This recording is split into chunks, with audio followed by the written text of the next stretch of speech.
यावान अर्थ उत्पाने सर्वथा संप्लुतोदके तावान सर्वेषु भेदेषु ब्रह्मण्या विजानतः। जैसे एक छोटे कुएं का काम एक बड़े जलाशय से आसानी से पूरा हो जाता है, वैसे ही जो व्यक्ति वेदों का असली अर्थ समझ लेता है, उसके लिए वेदों के सभी उद्देश्य अपने आप पूरे हो जाते हैं।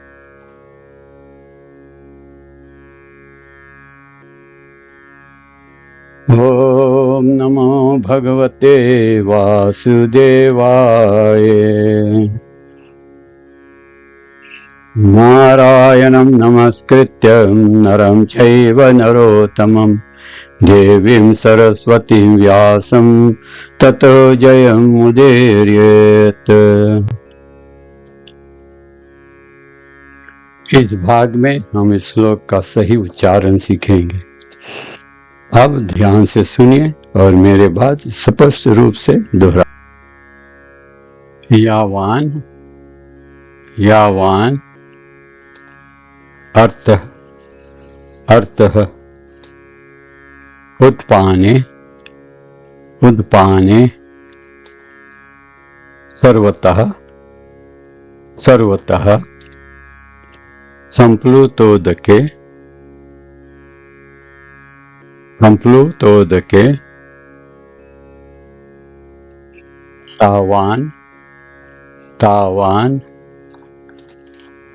सर्वेषु, सर्वेषु वेदेषु, वेदेषु ब्राह्मण्यस्य, ब्राह्मण्यस्य, ब्राह्मण्यस्य विजानतः, विजानतः यावान अर्थ उत्पाने, यावान अर्थ उत्पाने सर्वथा संप्लुतोदके, सर्वतः संप्लुतोदके तावान सर्वेषु वेदेषु, तावान सर्वेषु वेदेषु ब्रह्मण्यस्य विजानतः, ब्रह्मण्यस्य विजानतः यावान अर्थ उत्पाने, यावान अर्थ उत्पाने सर्वथा संप्लुतोदके, सर्वतः संप्लुतोदके तावान सर्वेषु वेदेषु, तावान सर्वेषु वेदेषु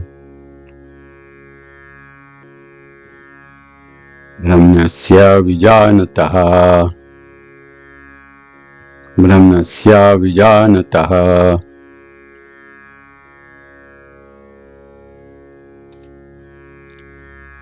यावान अर्थ उत्पाने सर्वथा संप्लुतोदके,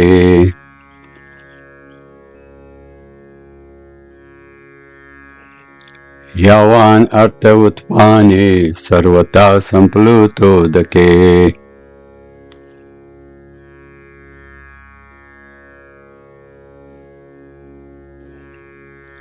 तावान सर्वेषु वेदेषु ब्रह्मण्यस्य विजानतः,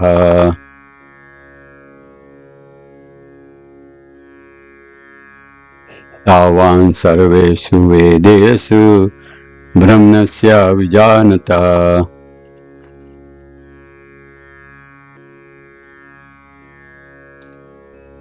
यावान अर्थ उत्पाने सर्वथा संप्लुतोदके तावान सर्वेषु वेदेषु ब्रह्मण्यस्य विजानतः।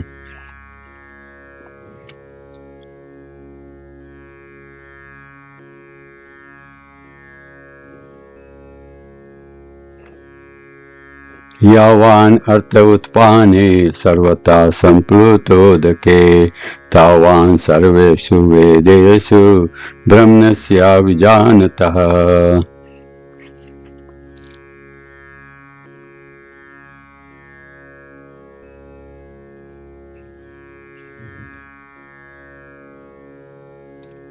सिनोनिम्स: यावान जितना सारा, अर्थ प्रयोजन होता है, उत्पाने जलकूप में, कुएं, सर्वतः सभी प्रकार से, संप्लुत उद के विशाल जलाशय में, ओशन से, आवान उसी तरह, सर्वेषु समस्त, वेदेषु वेदों में, ब्रह्मण्य परब्रह्म को जानने वाले का, विजानतः पूर्ण ज्ञानी का, यावान अर्थ उत्पाने सर्वथा संप्लुतोदके तावान सर्वेषु वेदेषु ब्रह्मण्य विजानतः।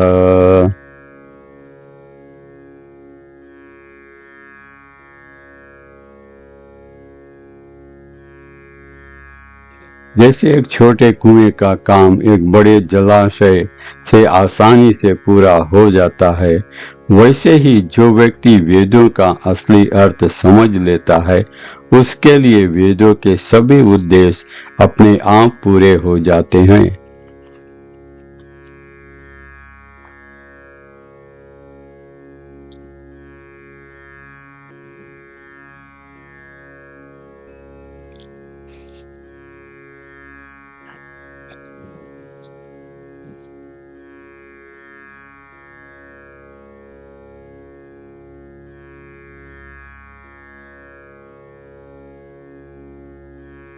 वेदों के कर्म कांड विभाग में बताए गए अनुष्ठानों और यज्ञों का उद्देश्य आत्म साक्षात्कार की प्रक्रिया को धीरे धीरे आगे बढ़ाना है और आत्म साक्षात्कार का उद्देश्य भगवत गीता के 15वें अध्याय 15.15 में इस तरह बताया गया है। वेदों का अध्ययन इसलिए किया जाता है ताकि हम भगवान कृष्ण को, जो इस जगत के मूल कारण हैं, जान सकें। इसलिए आत्म साक्षात्कार का मतलब है भगवान कृष्ण को जानना और उनके साथ अपने शाश्वत सनातन संबंध को समझना। कृष्ण और जीवों के संबंध का उल्लेख भी भगवत गीता के उसी अध्याय 15.7 में हुआ है। जीवात्माएं भगवान के अंश हैं, इसलिए हर जीव का कृष्ण भावनामृत को जागृत करना ही वैदिक ज्ञान की सबसे ऊंची अवस्था है। श्रीमद् भागवत 3.337 में इसकी पुष्टि इस प्रकार की गई है। अहो बात स्वपचो तो गरियान यज्जिह्वाग्रे वर्तते नाम तुभ्यम ते पुस्तपस्ते जुहुव सस्नुरार्या ब्रह्माणु चूर्णाम गृणंती ये ते। हे प्रभु, जो व्यक्ति आपकी पवित्र नाम का जाप करता है, वह चाहे चांडाल जैसे निम्न कुल में जन्मा हो, फिर भी वह आत्म साक्षात्कार सेल्फ रियलाइजेशन की सबसे ऊंची अवस्था में होता है। ऐसा व्यक्ति जरूर ही वैदिक विधियों के अनुसार सारी तपस्याएं कर चुका होता है, तीर्थों में स्नान कर चुका होता है और वेदों का अध्ययन भी कर चुका होता है। वह आर्य